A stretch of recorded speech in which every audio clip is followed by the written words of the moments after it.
Hello there, welcome to the first video of 2021. I know, it's crazy, it's awesome, it's really exciting. Now, with the new year, we have New Year's resolutions, new goals, new opportunities, new things that we want to accomplish this year. And maybe for a lot of people, their goal for this year is to start a YouTube channel. I've been on this platform for about a year now, posting consistently, and it's been a blast. But there are some things that I've learned that I think could be helpful for somebody who's, wanting to start their channel this year. So I thought it might be helpful if I shared maybe 5 things that I learned in the past year of doing YouTube. So that's what this is. Now, real quick before we dive into the list, if you are new here, first off, welcome. Glad you're here. If this kind of topic and this kind of stuff interests you, please do hit that subscribe button. Would greatly appreciate it. We're gonna be posting a lot of stuff this year. It's gonna be a blast. I'm super excited, and I'd hope you join us. All right, now let's jump into the list. The first thing that I have learned from my experience on YouTube is that you're not gonna get views right away. Now, this is kind of the obvious one. This is one everybody kind of knows about, so that's why we're just kind of getting out of the way first. But yeah, views are not gonna happen off the bat. If you're somebody that's into numbers like me and you're paying attention to, views or subscriber counts or your analytics and you're really focused on that, it's a struggle. Because what happens is you post a video and it didn't quite get the amount of views that you wanted it to get, and it's discouraging, and it really is demoralizing, and it really doesn't help you want to continue to post videos on the platform. So again, don't worry about analytics, don't worry about the numbers, it's okay, this stuff takes time. But yeah, that's kind of the first thing. Don't worry about viewership count, don't worry about sub count, just focus on creating good content that you enjoy making and that you have fun creating. That's the whole point of posting videos on YouTube.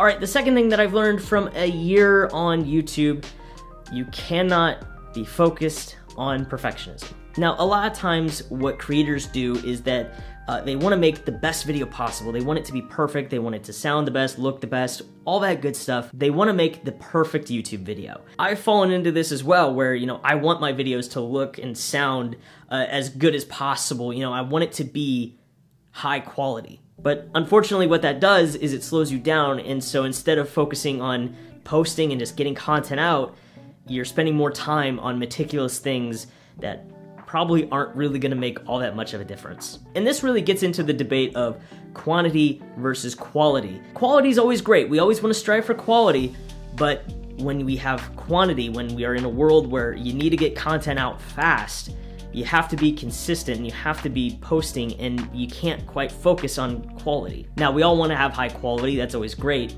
but a lot of times people think they need to choose between quality or quantity. And this is actually something that Gary Vee talks about a lot, is that if you're focused on quantity, your quality will follow. And the thing is, we just can't let perfectionism get into our heads where we're just like, it just doesn't sound good, or it doesn't look good, or this light just isn't right. That keeps us from creating content. So don't worry, it's okay if your video isn't perfect. I've had to kind of accept that recently, and it's something that takes time, but when you move on from quality and you just try to focus on quantity, try to focus on posting and just getting content out there, your quality will catch up. So don't focus on perfectionism, it keeps you from growing.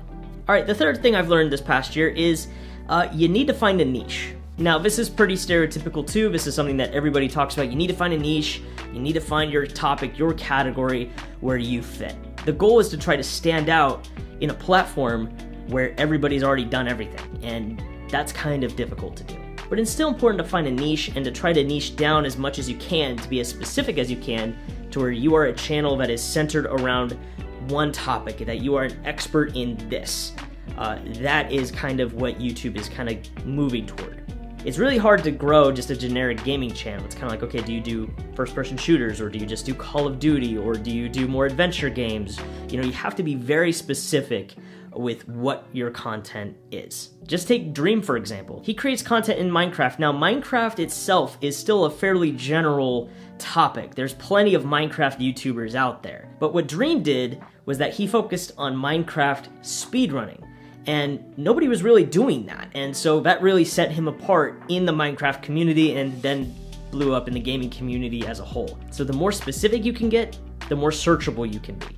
And that's kind of tough to do, but it takes some thinking, it takes some preparation. So really think about where you want to be on YouTube, what category you want to be in, and try to be as specific as you can. That way you can stand out in that category. All right, the fourth thing I've learned this past year, plan.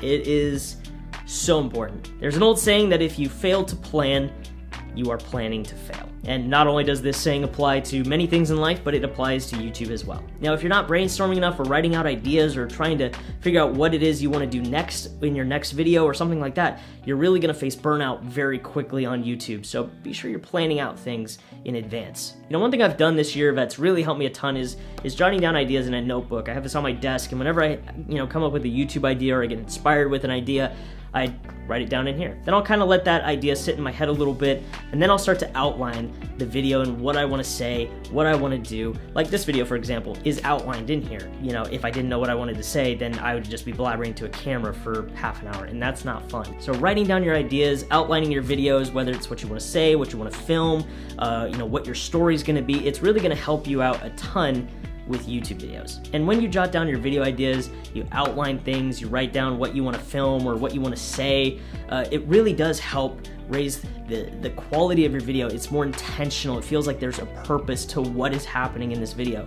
It feels like it was planned. So make sure you're planning things out. It's just gonna take your videos from here to here, and planning is really gonna help out your channel, and it's gonna help your growth in the future, as well as the longevity of your channel, and you won't get burned out as fast. All right, the fifth thing that I've learned from my first year on YouTube, consistency really is key. Now, consistency is super important when it comes to YouTube, just in terms of the algorithm. When you're posting every week or twice a week or every day, whatever you're posting, whatever your schedule is, the more consistent you are, the more the algorithm really likes that content because it knows people will come back to that content. The algorithm really does not like inconsistent content. You know, if you're posting, maybe twice this week, maybe once next week, and then you don't post for another week, and then you post the next 2 weeks, and then you don't post for another month, really inconsistent on and off videos here and there, the algorithm really is not going to push your videos that far. So just in terms of the YouTube algorithm, consistency really helps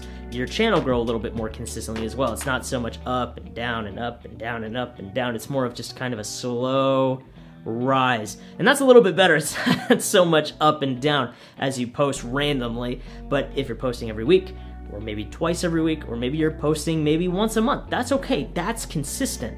Now, not only does consistency help the algorithm, but it also helps with the discipline of, making videos. And when you actually build it into routine and you build it into kind of a habit, really, you start to be really consistent with uploading, because it's like, okay, I upload every Monday.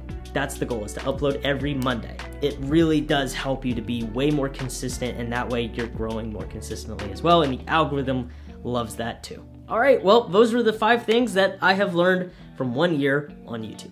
Now, I hope this was insightful and helpful for anybody that's trying to grow a YouTube channel or maybe wanting to start theirs this year. Now, I want to pass the question off to you. Are you starting a YouTube channel this year? And if so, what are some questions you have? What are some things that maybe I didn't address in this video that maybe you have questions about that I could possibly answer in a future video? Would love to see your thoughts in the comments down below.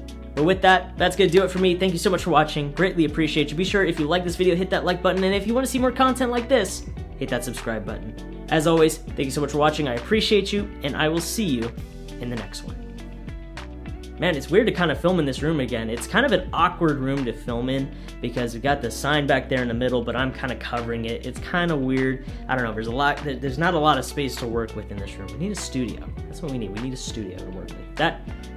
Dreaming for the future. That's what we're doing.